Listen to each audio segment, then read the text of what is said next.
Hello, everyone, and welcome to another edition of the Taproom Success Podcast. I'm Carrie Shumway and joined, as always, by my good friend Andrew Copeland. Andrew, how are you today? It's a good day here in Virginia. We finally got a little less heat going on. It's been like 115 with the heat index, so today's only supposed to be in the 80s, which will be glorious. Wow, that is glorious. I love it. It's perfect beer drinking weather, is it not? It is, although I don't know if I'll find time to get a pint in today, but yeah, it'd be great patio day for sure. I love it. I love it. So let's talk today about the cost of doing nothing. This is a blog that you wrote recently about really the cost of inaction. We talk a lot about what steps do we want to take to build a more profitable taproom business?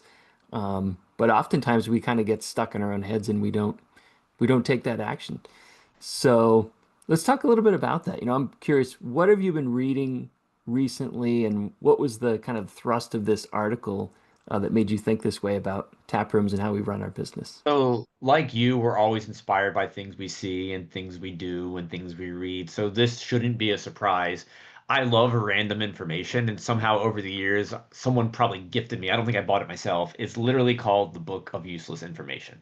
And it's probably 15 years old, so probably half the facts in there aren't even true anymore. And that's kind of not the point. So, I was reading this book of bizarre facts that each one just makes you question or not. I haven't taken the time to research most, but one of the random facts, it kind of stood out to me. And it said, Carrie, in Helsinki, Finland, instead of giving parking tickets, police usually deflate tires. Like, when you hear that, like, what do you think? I, I think that's pretty funny. Like that's weird.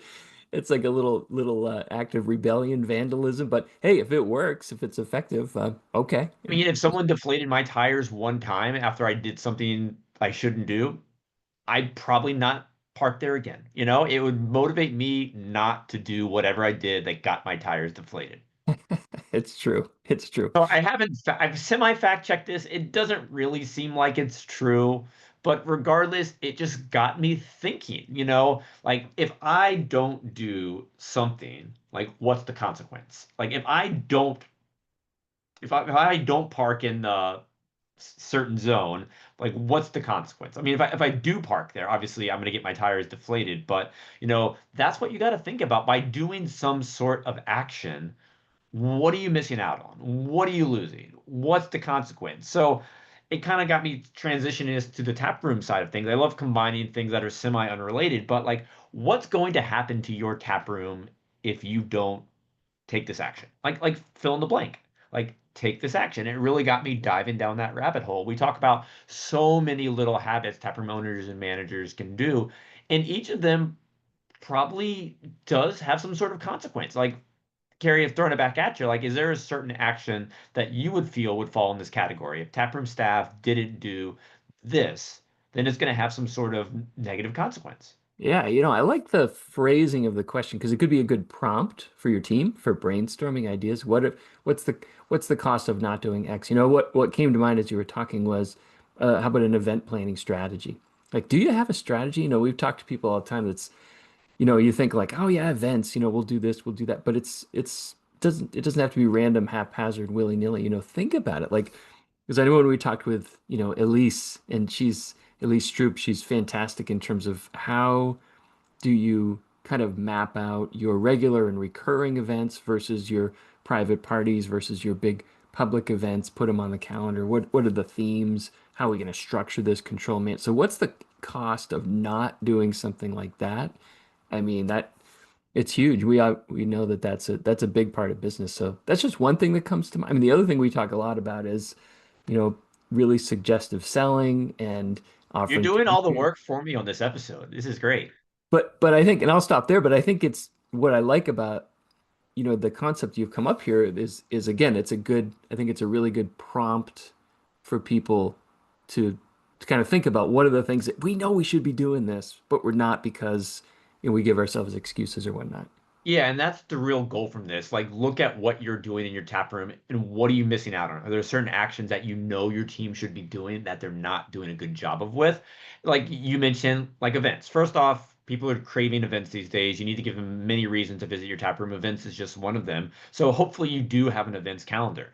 But what if you aren't successfully promoting your events? Like, what if you've got this great event, but you've got no signage, no social media posts? Well, guess what? You're going to have deflated attendance on that one because no one's going to know about it. And that, by not having butts in the seats, you're not going to get the revenue you want this event to generate. So, really got to think about if you don't do this part of the process, and it's going to result in something that's probably not ideal. So, promote your events. Kind of, if this is something you're struggling with right now, kind of think about better ways that you can successfully promote your events. Like, what are you doing right now? What should you be doing? And how can you put it in and implement it so it actually, you can see those greater attendance in your tap rooms. And one we talked about in the last episode, Carrie, food.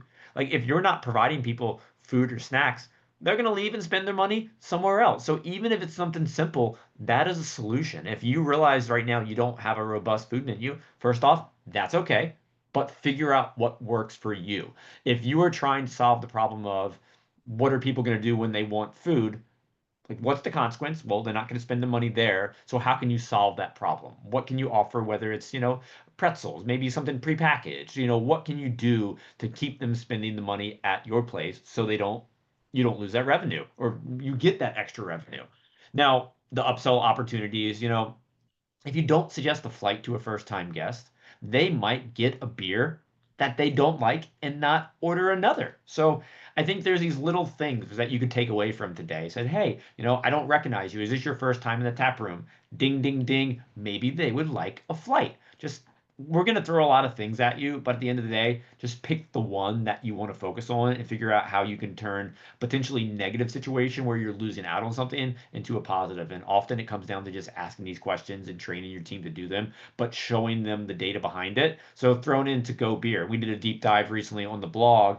If your staff isn't suggesting to go beer to every guest, I know in a perfect world you suggest it to every guest, but that might not happen. But the data shows that if you do suggest it to every guest, and as opposed to when you don't, you could be missing out on nearly $1,800 in additional revenue from that server per month because we see that the data shows people are going to say yes nearly 50% of the time. So if you're not asking the question, you're missing out on that potential revenue. If you don't ask someone if they want a second beverage, well, they may get frustrated and leave as well. These are just little things you can do. They're habits that you should have in your tap room, but they have a consequence if you don't do them. Yeah. I think about, and those are great points, this cost of inaction. Think about the obstacles. Like, why are you not taking those actions? Any of the points that you just raised. And, sometimes it does maybe come down to time, right? Time and training. I don't have time for that right now. Well, we got to focus on all these other things. But I would encourage people to examine the obstacles that are standing in the way of taking certain action steps that they probably know they should be taking. I mean, you've provided the data, it's as crystal clear. Results will vary, but we do know that you will get better results from it. So I think about that. Like, what are the things standing in the way of implementing these ideas?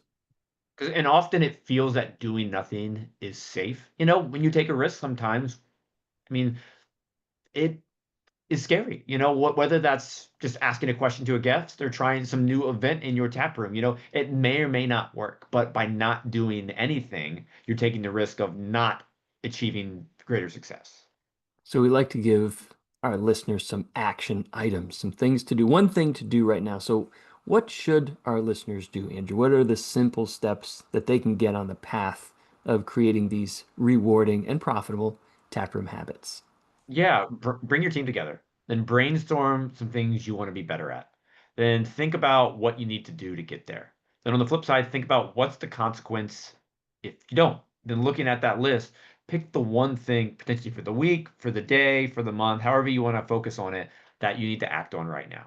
If you want your team to be better at upselling, show them what's the consequence of not asking about having another beer and get them motivated by, oh my gosh, I'm missing out on $6.50 an additional tip if I don't do it. And give your team some tools to get better about it. And you can take it to the next level and kind of almost role play and think of ways you can authentically ask the guest if they like another beer. Oh, Carrie, you really enjoyed that dry hop lager. Would you like another? Because not asking that question, it's not going to do you any good. You need to ask the question. This is true. This is true. So Andrew and I run taproomsuccess.com. It's our membership, it's our community of taproom owners and managers just like you. And we come together once a month for our monthly mastermind meetings.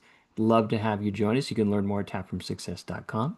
We also have our monthly experts where we bring in experts in marketing and sales, event planning, you name it, all the good things. Food for sure, talking a lot about food these days. So again, love to have you all join us. We also have our Taproom Success Blueprint.